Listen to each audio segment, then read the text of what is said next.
আসসালামু আলাইকুম everyone, welcome back to my channel. আজকে আমি আপনাদেরকে তৈরি করে দেখাবো খুবই মজাদার আর দারুণ স্বাদের একটি রেসিপি, ইলিশ পোলাও। এই রেসিপিটা আমি আজকে খুবই সহজভাবে তৈরি করে দেখানোর চেষ্টা করেছি, আর ঘরে থাকা অল্প উপকরণ দিয়ে আপনারা ঝটপট এই রেসিপিটি তৈরি করে নিতে পারবেন। আশা করছি আমার আজকের এই রেসিপি আপনাদের কাছে অনেক বেশি ভালো লাগবে আর অনেক কাজে আসবে। ভালো লাগলে ভিডিওটিতে লাইক দিবেন আর চ্যানেলটিকে সাবস্ক্রাইব করে নেবেন। পরবর্তী ভিডিওর নোটিফিকেশন সবার আগে পাওয়ার জন্য পাশে থাকা বেল বাটনটি অন করে নেবেন। আর যারা অলরেডি সাবস্ক্রাইব করেছেন তাদেরকে অসংখ্য অসংখ্য ধন্যবাদ। তাহলে চলুন ভিডিওটি শুরু করি। সবার প্রথমে আমি এখানে হাফ কাপ টক দইয়ের সাথে একটু লেবুর রস মিশিয়ে এটি ফেটিয়ে নিচ্ছি। আপনারা চাইলে এখানে লিকুইড দুধে লেবুর রস দিয়ে এভাবে ফেটিয়ে নিতে পারবেন। আর সাথে এখন আমি নিয়ে নিচ্ছি একটি মিক্সিং বোলে 1 কাপ পরিমাণ পেঁয়াজ বাটা। এখানে পেঁয়াজ বাটাটা দিয়ে রান্না করতে হবে। সাথে দিয়ে দিচ্ছি 1 চা চামচ আদা বাটা আর 1 চা চামচ রসুন বাটা। এখানে এই আদা রসুনের পরিমাণটা একটু কম দেওয়ার চেষ্টা করবেন। আর দিয়ে দিচ্ছি কয়েকটি কাঁচামরিচ আমি বেটে নিয়েছি। ঝালের পরিমাণটা আপনারা বাড়িয়ে কমিয়ে নিয়ে নেবেন। তাছাড়া এখানে আপনারা শুকনো মরিচের গুঁড়োটা ব্যবহার করতে পারেন। কাঁচামরিচ দিলে কালারটা অনেক বেশি সুন্দর আসে। দিয়ে দিচ্ছি 2টি এলাচ আর একটি দারচিনি আর কয়েকটি লবঙ্গ। সাথে দিয়ে দিচ্ছি 1 চা চামচ গরম মশলার পাউডার আর দিয়ে দিচ্ছি স্বাদমতো লবণ। এখানে আমি শুধু মাছের জন্য লবণটা নিয়ে নিয়েছি। আর দিয়ে দিচ্ছি 1 চা চামচ জিরার গুঁড়া। সাথে এখন যে টক দইটা ফেটিয়ে রেখেছিলাম সেটি দিয়ে দিচ্ছি। এর সাথে দিয়ে দিব আমি কয়েকটি কাঠবাদাম আমি বেটে নিয়েছি। আপনারা চাইলে এখানে কাজু বাদাম কিংবা অন্য কোনো বাদাম এখানে দিয়ে দিতে পারবেন, আর না চাইলে স্কিপও করতে পারবেন। বাদামটা দিয়ে দিয়েছি। দেওয়ার পরে এখানে আমি দিয়ে দেব 1 চা চামচ পরিমাণ চিনি। এখানে চিনির পরিমাণটা আপনারা চাইলে স্কিপ করতে পারবেন। দিয়ে এটি খুব ভালোভাবে মিশিয়ে নিচ্ছি। খুব ভালোভাবে মিশিয়ে নেওয়ার পরে এখানে আমি মাছগুলো দিয়ে দিচ্ছি। মাছগুলো এভাবে করে ম্যারিনেট করে রেখে দেব আমি প্রায় আধা ঘন্টার মতো। এতে করে মাছের ভিতরে সবগুলো মশলার উপকরণ খুব ভালোভাবে পৌঁছে যাবে। আপনারা চাইলে এটা রান্না করে নিতে পারবেন একসাথে। মাছটা ম্যারিনেট করে এক সাইডে রেখে দিয়ে এখানে আমি নিয়ে নিচ্ছি চিনি গুঁড়া পোলাওয়ার চাল 4 কাপ। আপনারা আপনাদের পরিমাণ মতো নিয়ে নেবেন।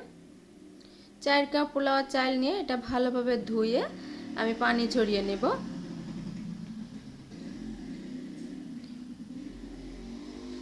আর এখন আমি চলে এসেছি আধা ঘন্টা পরে মাছটা ভাজার জন্য। এখানে 1/4 কাপ তেল নিয়ে আমি পেঁয়াজটা ব্রেস্তা করে নিয়েছি অফ স্ক্রিনে। এখন এই একই তেলে আমি এখানে দিয়ে দিচ্ছি মাছগুলো।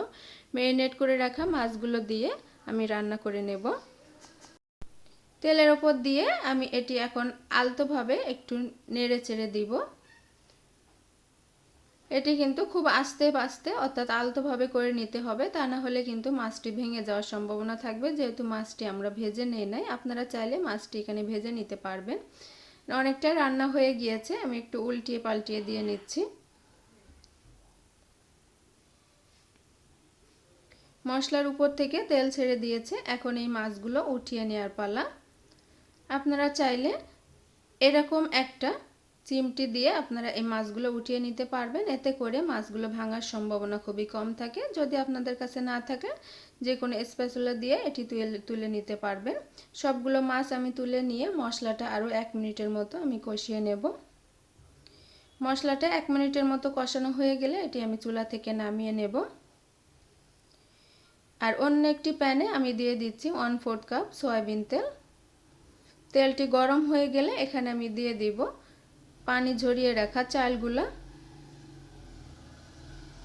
চালটা দিয়ে খুব ভালোভাবে ভেজে নেব। আর সাথে দিয়ে দিচ্ছি লবণ 1 চা চামচ। আপনারা স্বাদ মতো লবণ দিয়ে নেবেন আপনাদের পরিমাণ মতো। চালটা ভাজা হয়ে গেছে। চালটা ভাজা হয়ে গেলে কিন্তু ভেতর থেকে একটা সনসন শব্দ আসবে, তখনই বুঝবেন চাল ভাজা হয়ে গিয়েছে। এখন এর সাথে দিয়ে দিচ্ছি যে মশলা, সেই মশলাগুলো চালের সাথে দিয়ে আমি আবারও কিছুক্ষণ এটি ভেজে নেব, প্রায় 2 থেকে 3 মিনিটের মতো। এতে করে চালের ভেতরে খুব সুঘ্রাণটা পৌঁছে যাবে মশলার। চালটা ভাজা হয়ে গিয়েছে। এখন এখানে আমি দিয়ে দিচ্ছি 8 কাপ গরম পানি। যেহেতু আমি চাল নিয়েছিলাম 4 কাপ, আর ডাবল পরিমাণ পানি এখানে গরম করে নেবেন। একবারে ফুটন্ত গরম পানিটা দিয়ে দিবেন। আমি এখানে 8 কাপ পরিমাণ ফুটন্ত গরম পানি দিয়ে নিয়েছি। নিয়ে চালটা খুব ভালোভাবে মিশিয়ে দিয়ে এটি ঢাকনা দিয়ে ঢেকে রান্না করে নেব। তার আগে দিয়ে দিচ্ছি পেঁয়াজ বেরেস্তা। এতে করে এর ভেতরে পেঁয়াজ বেরেস্তার যে ফ্লেভার সেটি খুব ভালোভাবে পৌঁছে যাবে চাউলের ভেতরে। কিছুক্ষণ রান্না করে নেওয়ার পরে পানিটি অনেকটা শুকিয়ে গিয়েছে আর পোলাওটা কিন্তু অনেকটা ঝরঝরে হয়ে গিয়েছে, আপনারা দেখতে পাচ্ছেন। আর পোলাওটা রান্না করেছি পানি দেওয়ার পরে চুলার আঁচটা মিডিয়াম থেকে লো আছে। এখন উপর থেকে কিছুটা পোলাও আমি উঠিয়ে নিচ্ছি, তার কারণ আমি এখানে ইলিশ মাছের লেয়ার দিব। এখন এখানে ইলিশ মাছগুলো আমি দিয়ে দিচ্ছি, এভাবে করে আলতোভাবে বসিয়ে দিতে হবে।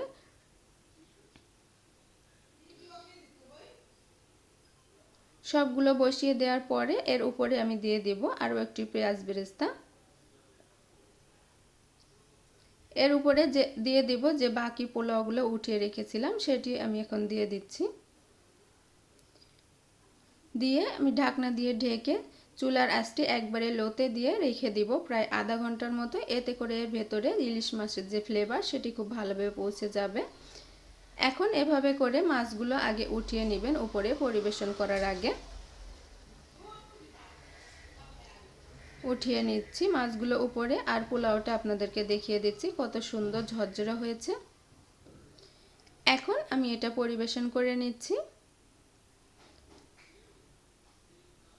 আপনারা আপনাদের পছন্দ মতো যে কোনো কিছু দিয়ে আপনারা পরিবেশন করে নিতে পারবেন, শসা, পেঁয়াজ, গাজর যেটা আপনাদের পছন্দ। আমি এখানে বেগুন ভেজে নিয়েছি, আপনারা চাইলে এটা স্কিপ করতে পারেন কিংবা পছন্দ হলে দিয়ে দিতে পারেন।